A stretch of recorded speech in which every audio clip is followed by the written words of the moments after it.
On the north coast of Peru, in the Lambayeque River Valley, local looters broke into one of the richest royal tombs ever found, late on the night of February 16, 1987.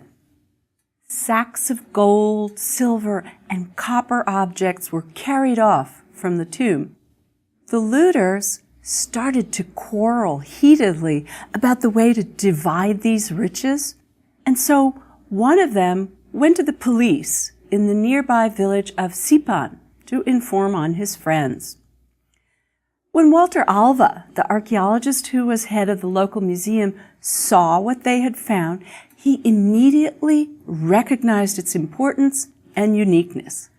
Alva began a salvage archaeology operation, which was formed to dig objects out of the ground that were more spectacular than anyone could have imagined.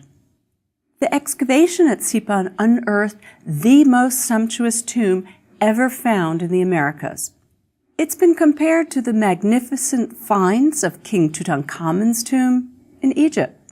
Like Tutankhamun, the Lord of Sipan, as he's called, went to his grave with a stunning assortment of gold, silver, copper objects, wood, pottery, and luxurious textiles that had unfortunately turned to dust.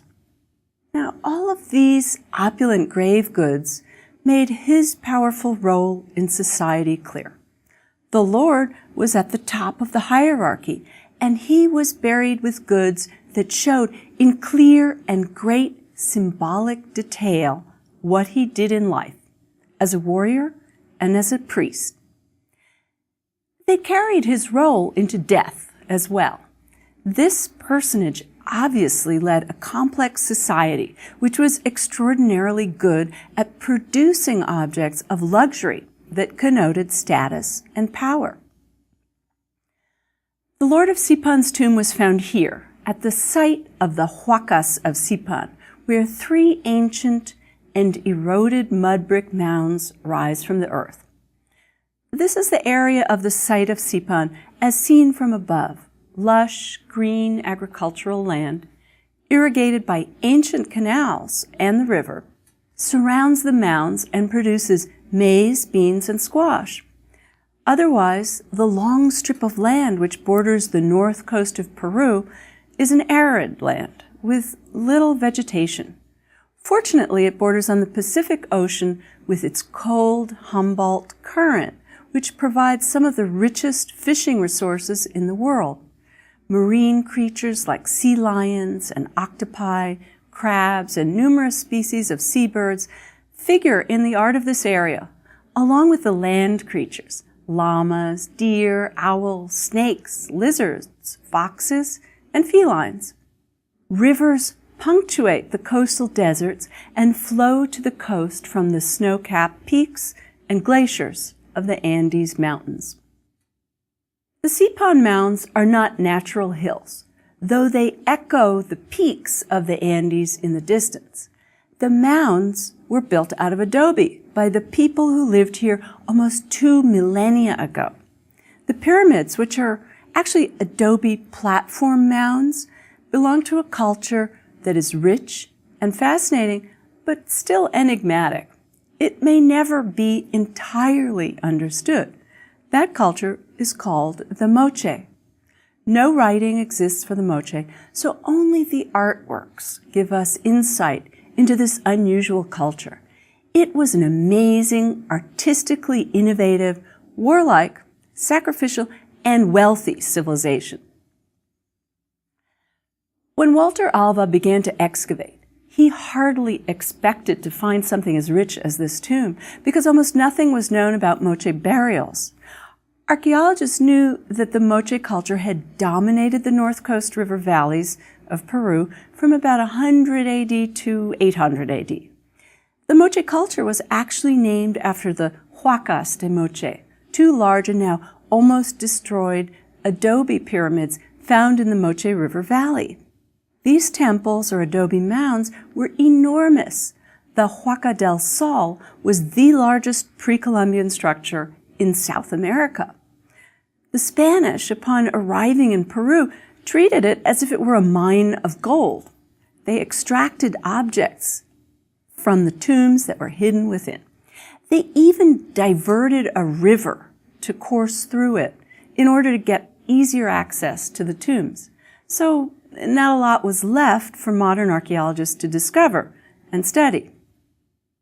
The Moche culture and art tradition, however, was well known for its spectacular, sculptural, realistic-looking ceramic vessels. Most of these were made in a curious but characteristic stirrup spout shape. The majority of these pots had been found by looters and lacked any context to tell us how they were used or buried.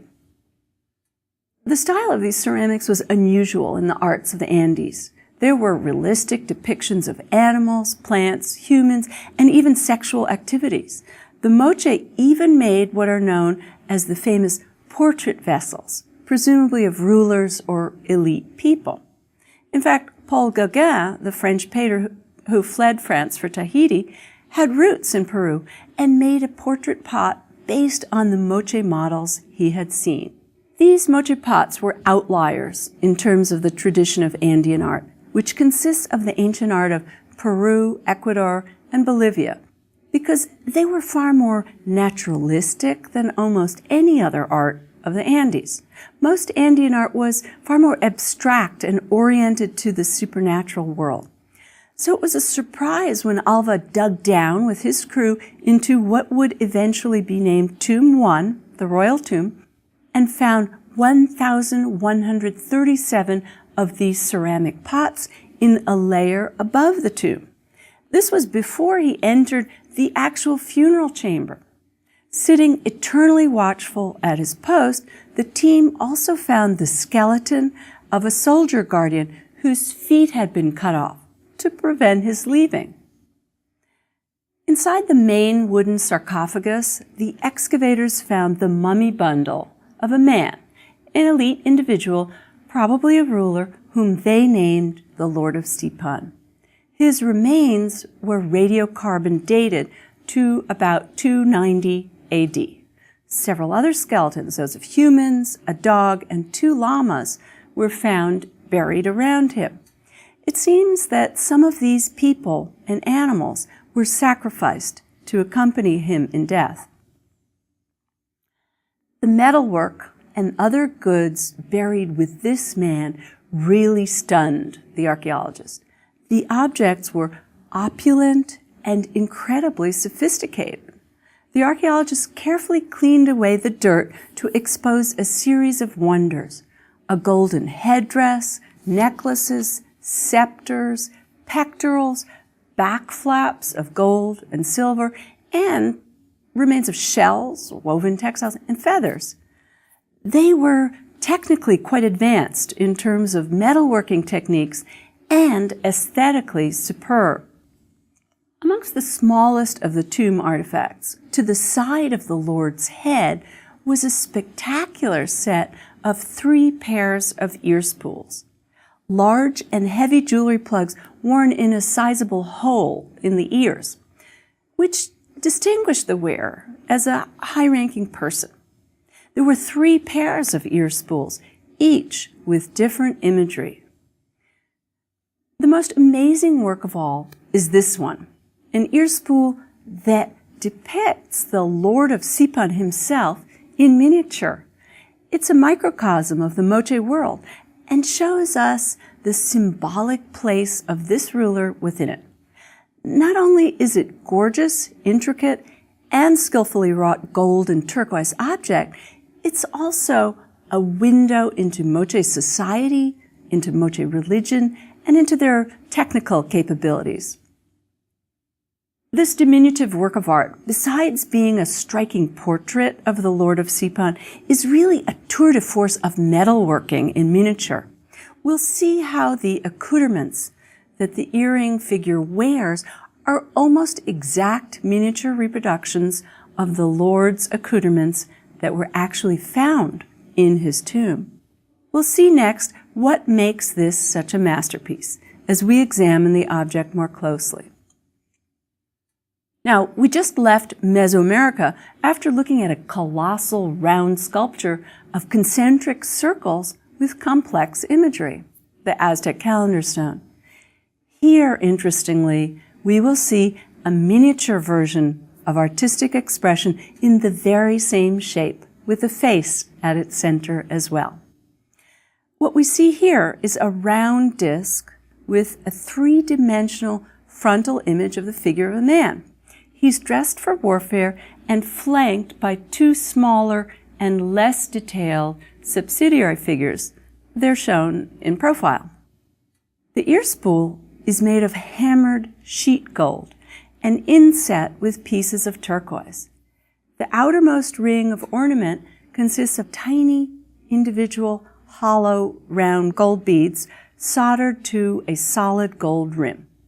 Within this plain gold ring is another ring composed of small pieces of inlaid turquoise.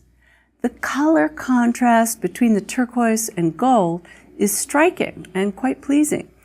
These concentric rings frame the central image. In the center of the ear flare is a thumb-sized man dressed as a warrior. He wears a high hat of turquoise, and on top of that rises a crescent-shaped crest of gold. To the side of the crescent, you can see two stepped elements, a motif that is very common in Andean art. These elements are made of sheet gold, and they're separate from the background. The face of the man is wrought three-dimensionally. He has rims repeated around his eyes, which are dark holes, and a fairly prominent nose to which is attached a crescent gold nose piece. This nose ornament is typical of high-status men of the Americas, and this one swings from his septum and can even be detached from his nose. Now, you'll notice that the man is wearing his own ear spools, and these are made of gold and inlaid with turquoise. They are just like the object itself, and show you how the Lord looked when he was wearing them. The ornamentation doesn't stop there. There is a separately wrought necklace of double-strung gold beads composed of owl faces. These owls are important in the symbolic realm of the Andes and are probably associated with night and death. The owl beads are quite small, yet detailed, and the artist made 4 impossibly small holes through which he threaded extremely thin gold wire. The wires went through each bead in order to create the necklace. The necklace lies on top of a tunic of turquoise. Big necklaces of gold and silver were found in the grave on the actual body of the Lord as well. The Lord here carries 2 objects in his meticulously modeled hands. He has a war club in his right fist, and the club is stuck through a hole and can actually be removed.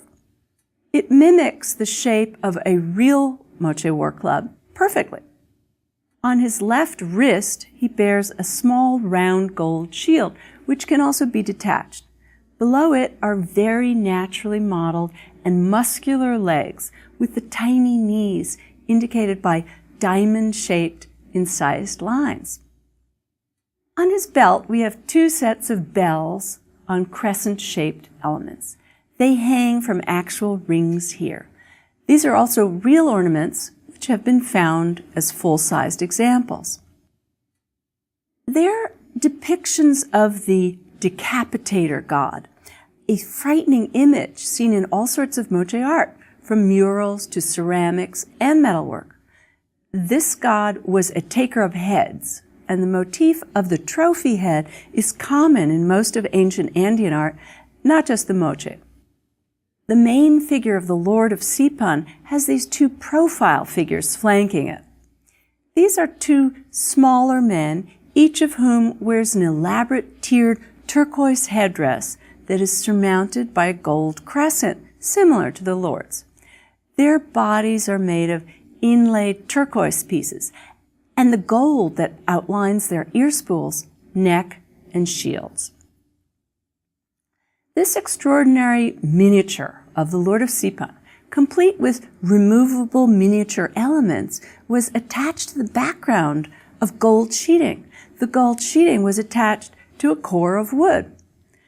The conservators who restored the object marveled at the incredible skill it took to make something like this, with its hundreds of separate tiny parts, into a cohesive composition of a miniature human.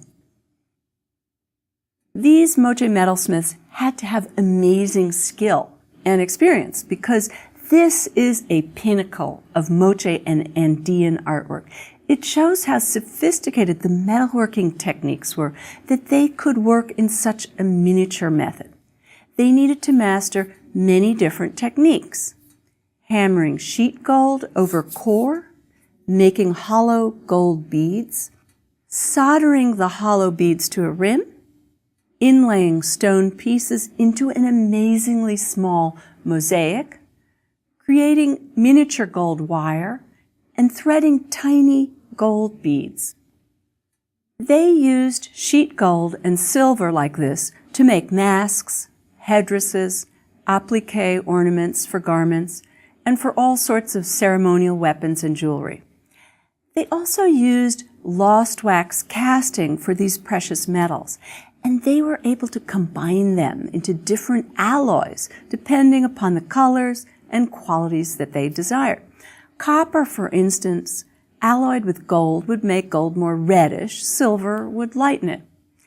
These technical skills, combined with their superlative aesthetic values, created a true masterpiece of miniature art in the Moche ear spools. Let's look at the other ornaments in the grave of the Lord of Sipan. The other two sets of ear spools were astonishing as well. They were simpler than the figure of the Lord in the ear spool, but still striking. One set consists of an inlaid mosaic of a spoon-billed duck in profile. The turquoise duck is surrounded by thin gold wire and inlaid against a background of lighter greenish stone mosaic. The duck has a hemispherical gold eye and 2 rings of gold beads to complete a truly charming composition. The duck was probably associated with the fertility of the water and sea, from which the Moche derived much of their protein. The other ear spool set consists of 2 deer in profile. They're also composed of turquoise with a gold outline and beading on the rim. These ear spools are remarkable for another innovation. The deer is almost completely cut away from any background. He floats in the air and is only attached to the hooves, the tail, his magnificent gold horns, and his tongue. This is another astonishing technical achievement. These ear spools are both striking visually and technologically bold in their use of cutaways. Using deer in this context was also a message. Deer had great symbolic weight for the Moche. Deer were ritually hunted and could serve as sacrifices and seemed to be metaphors for humans. Let's go back to the grave of the Lord of Sipan and see how these ear spools reflect the information that the grave can impart to us. Well, first of all, the 2 henchmen who flank the Lord in the ear spool are actually buried with him in real life at his sides. They bear military regalia. There were 8 human skeletons in all in this grave, consisting of the funerary entourage of the ruler. The Lord, in addition, has an actual large crescent-shaped sheet gold headdress in the grave. It's 62 centimeters wide, or 23 inches, and it's a symbol of his rank. He also wears double-strung bead necklaces. One of the most spectacular consisted of large peanuts of gold on one side of the necklace and silver on the other. This contrast of gold and silver peanuts represented the duality that was so important in Andean culture, the recognition in art of opposing forces or things such as gold and silver, sun and moon, day and night, male and female, and life and death. The burial of the Lord of Sipan contained gold nose ornaments, and the gold bells with the figure of the decapitator god, this time life-sized. 2 crescent-shaped knives, which we call tumi knives, were laid on his chest. One was made of gold, the other of silver. These were religious objects used in sacrificial ceremonies, and they were frequently represented in Andean art. One of the most interesting consequences of the discovery of the Sipan tombs was this: sacrificial ceremonies and war narratives that were known and represented on Moche pottery were believed, until then, to be purely mythical. But now, these supposedly mythical scenes were shown to have real enactors, the actual people who were found in the tombs. The myths had genuine participants in a ceremony: priests, lords, and even the animals. Those roles were real, and they were enacted by high-status people who later went on to their graves with the appropriate costumes and paraphernalia for their role. In fact, a series of fine-line drawings on Moche's stirrup-spout vessels shows details of what is called the sacrifice ceremony, or sometimes the presentation ceremony. This ceremony is a narrative that is shown on a number of vessels, and it's also known from some now destroyed murals.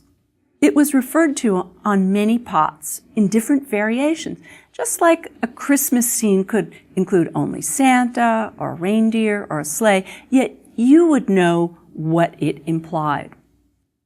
The theme on Moche pots consists of a prisoner sacrifice scene, which is a bit gruesome. Here's the best example. Let's read it. Let's start in the lower register. Here you can see an empty litter decorated with trophy heads on the left. On the right are 2 distinctively dressed individuals who are cutting the throats of bound prisoners. Blood is spurting out. The war captives' surrendered bundles of weapons are shown to their right. On the top register on the right is a large priest with a headdress having an animal face in its center and long streamers. Moving to the left is a priestess with a jester-like cap and braids ending in snake heads. She carries a goblet. On the left, in front of her, is an owl priest, a man wearing an owl mask. He wears a conical headdress with a crescent and presents a goblet to the main and largest figure at the left, the warrior priest. This warrior priest takes the goblet from the bird priest and will drink the blood from it according to other representations.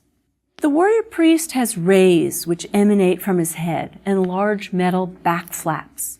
He also wears a conical headdress that has a crescent-shaped crest, just like the one found in the tomb of the Lord of Sipan.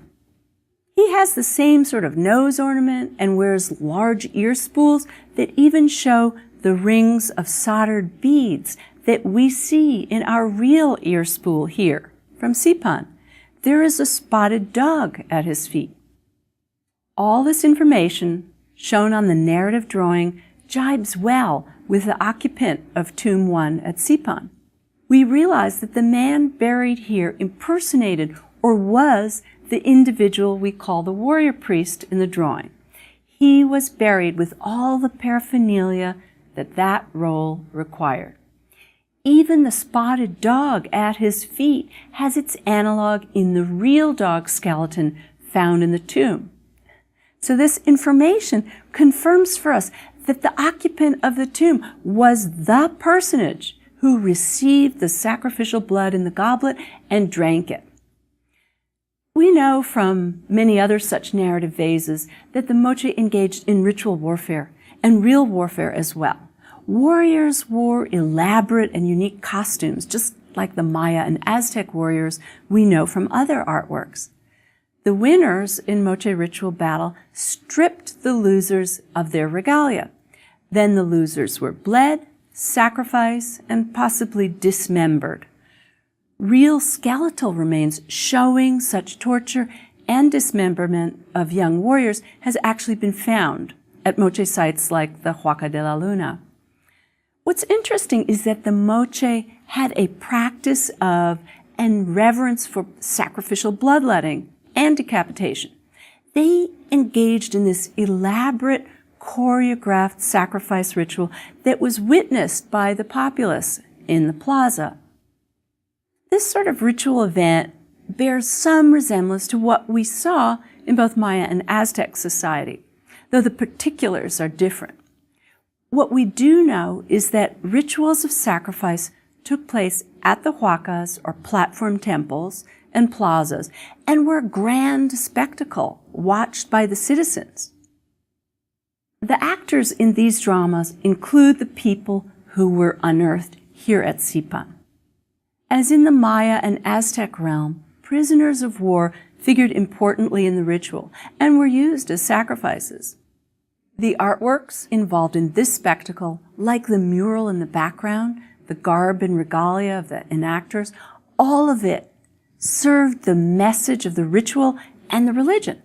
The message was one of power over life and death, and of the magnificence and splendor of the Moche establishment. As the archaeological investigation of more Moche sites continues, more actors in these rituals are being discovered. And we're also learning about more nuances to the rituals and the dress for the central aspect of the religion of the Moche. While we can compare the practices of the Moche to the Aztec and Maya approach to prisoner sacrifice, there is another comparison I can make. When I peer at these elaborate drawings on the so-called fine line vessels of the Moche, like the one we just looked at, I think of the Greek tradition of painted pottery.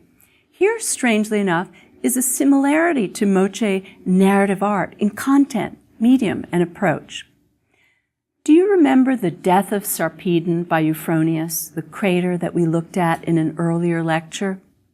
As we saw then, the Greeks had a penchant for mythic narrative, and they liked to show the heroic death of young warriors.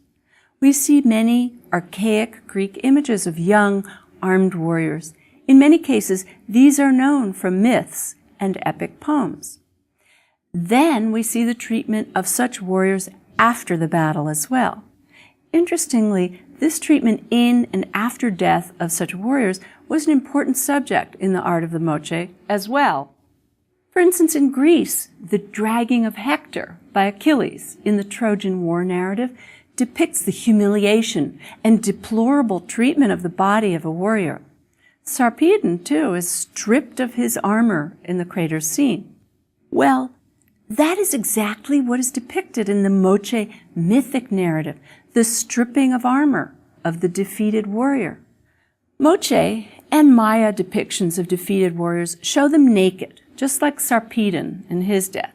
We do see files of naked prisoners tied to one another by rope at the neck in Moche artwork, including the large painted and relief murals at Moche huacas. But here's the difference. What we don't see in Moche narratives is any emotion, expressive facial features, or real connection between the characters that people the vase. That is something that we do see in Greek art, at least to a greater extent. But the similar use of the rounded body of the vase to show a story that unfolds in time and space before you is remarkable and not reflected in any other culture in South America. So, in this strange and artistically sophisticated culture of the Moche, we can find parallels to the Greek mode, and indeed even the Mesopotamian unrolling cylinder seal narratives. The use of naturalistic portrait heads is also striking. It's unlike the abstraction that occurs elsewhere in ancient Andean art. In fact, in the next lecture, we will look more closely at the Andean pottery tradition. It is in many ways more like the sculptural tradition of the West, with many different subjects depicted both three-dimensionally and two-dimensionally on the body of a particular few forms of pottery. The tradition is of extremely long standing, thousands of years, and it includes some of the greatest and most compelling masterpieces of Andean art.